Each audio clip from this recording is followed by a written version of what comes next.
Jesus didn't want to be forgotten.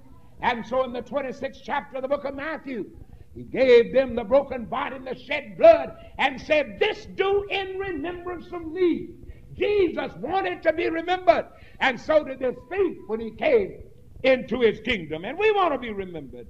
We have little objects that we keep to remember folk by that we love. And sometimes we keep the little shoe, the first little shoe that our child ever wore, and we have it bronze, you know, and all of that's just to remind us of it. And there are a lot of things that we keep trying to be remembered. So the thief said unto Jesus, when you come into your kingdom, I want to be remembered. I want to be remembered. Now, for some strange reason, this thief didn't say, Lord, I want you to save me, but he said, I want you to remember me when you come into your kingdom. Now, let's look at what Jesus said. Jesus said unto this thief that died to sin, he said, now today shalt thou be with me in paradise. Somewhere we are going together today. Where are you going, Lord? Going to paradise. When are you going to paradise? We're going today. Who's going with you? The thief, he's going with me. Which one? The one that asked to be remembered. Well, where is paradise? That's where we went that day. I understood that, Lord, but where is that? That's where we went. You know, I remember as a boy, we were told one day by the teacher, she said, now tomorrow, tell your mothers that we are going to the aquarium. And she wrote it out. Everybody had it on the little slip, you know. Go home now and give that to your mother and tell her if you can go to sign this note and send it back. So I went home just jubilant over the fact that we are going to the aquarium. And I went home and gave the note to my mother, and she signed it. And so we started school that morning just happy that we had good sense because we were going to the aquarium. And that meant missing a whole day of school. And friend, if somebody had stopped me and said, Holt, where are you going?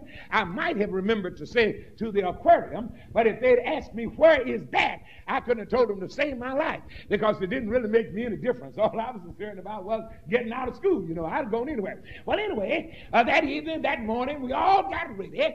And all the little kids got ready, and we all marched out of school behind the teacher.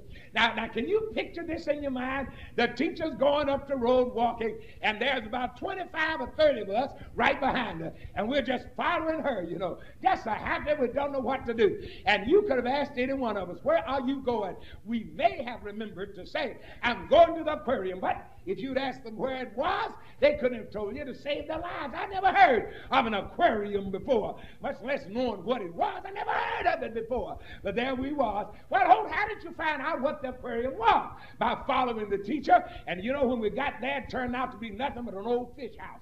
Well, anyway, the point that I'm trying to make is you can learn sometimes where a place is and what it is by just following the teacher. Now, if you want to know where paradise is, all you have to do is to follow Jesus and the thief, and wherever they went that day, that was paradise.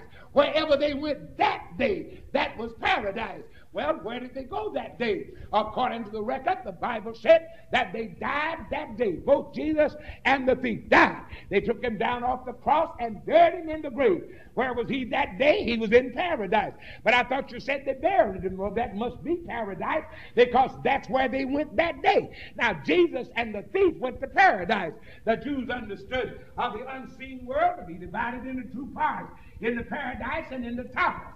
Tartarus was the disembodied spirits of the wicked, and paradise was the disembodied spirit of the righteous. And Jesus said to the thief, today we're going to paradise. They went to paradise that day. Well, hold on, I thought they went to heaven that day. No, they didn't go to heaven that day. And if they went to heaven later on, it was certainly later on because they didn't go to heaven that day. How do you know they didn't go that day? Because the Bible tells me in John 20 that Mary came unto Jesus and he said, touch me not. I have not yet ascended to my Father. Well, now this had to be 3 days after the conversation of the thief on the cross because the Lord had been in the grave, as it were, 3 days. So it had to be at least 3 days. And Christ said, I haven't ascended yet. And then in the first chapter of Acts of the Apostles, the farmer treated him. I made old Theophilus of all Jesus began to both to do and to teach until the day in which he was taken up, being seen of them about 40 days. Now that's 3 days plus 40. being seen of him about 40 days, and speaking of things concerning the kingdom of heaven, told them to go to Jerusalem, tarry there until you endowed with power from on high. And the Bible said in that same 3rd chapter that Jesus mounted a cloud and went back to heaven, and 2 men in white apparel stood and said unto those men watching, why stand ye gazing into heaven? For the same Lord that you've seen go up shall also come in like manner. 43 days after the conversation with the thief on the cross, and Christ hadn't gone to heaven yet. Now we got some folks getting the thief to heaven before Christ gets there. 43 days later, Christ said, I haven't gone yet.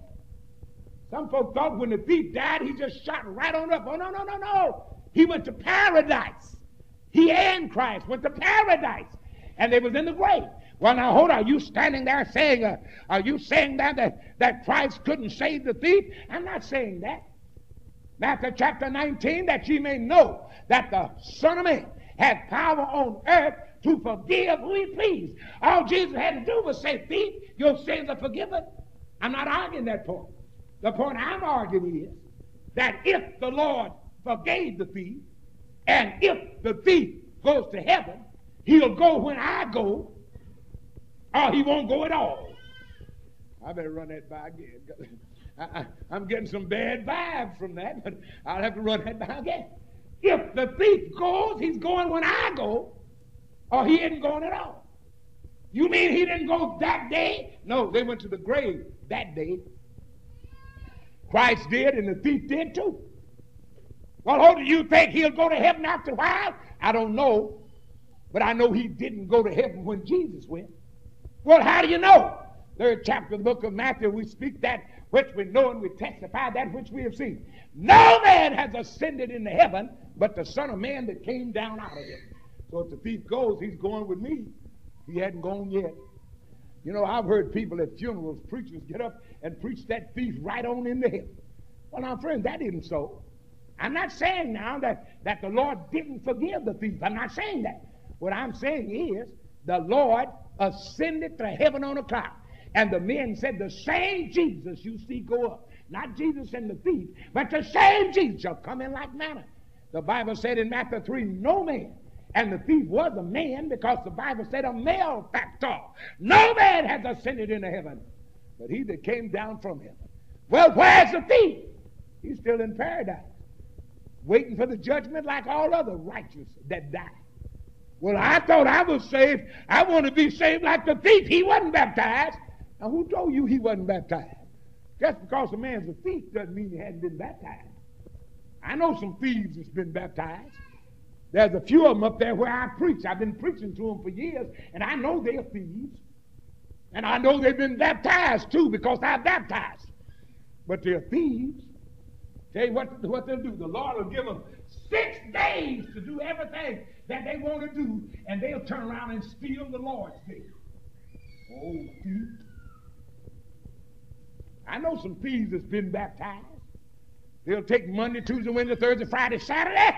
And then when the Lord's day comes, you see, that's not our day. The Lord's day is not ours. That's the Lord's day, not ours. I know some thieves that'll take all 6 of theirs and the Lord's too. And when you take something that don't belong to you, that makes you a thief. Amen. So now don't tell me that because a man's a thief, he hadn't been baptized. I know some thieves up there that has been baptized. I know some thieves up where I preach. Now see how nice I am about that? See, y'all can't get upset about it. I'm talking about up where I preach. There's some thieves up there where I preach. I know they've been baptized. I baptized. They wouldn't take anything of yours to save their life. You could trust them with anything you have.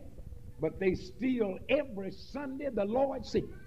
They go out there and work 5 days and time and a half on Saturday and come to church on Sunday and give God $5, old thief. And I'm talking about up where I preach. We got some thieves up where I preach. Some baptized thieves.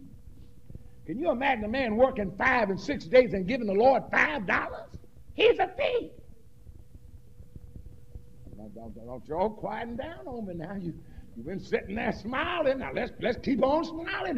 Now see, you can be baptized and be a thief, you know. After all, back under the law, they had to give a tenth. Well, we're not under the law. We're not under the law. We're under grace and truth.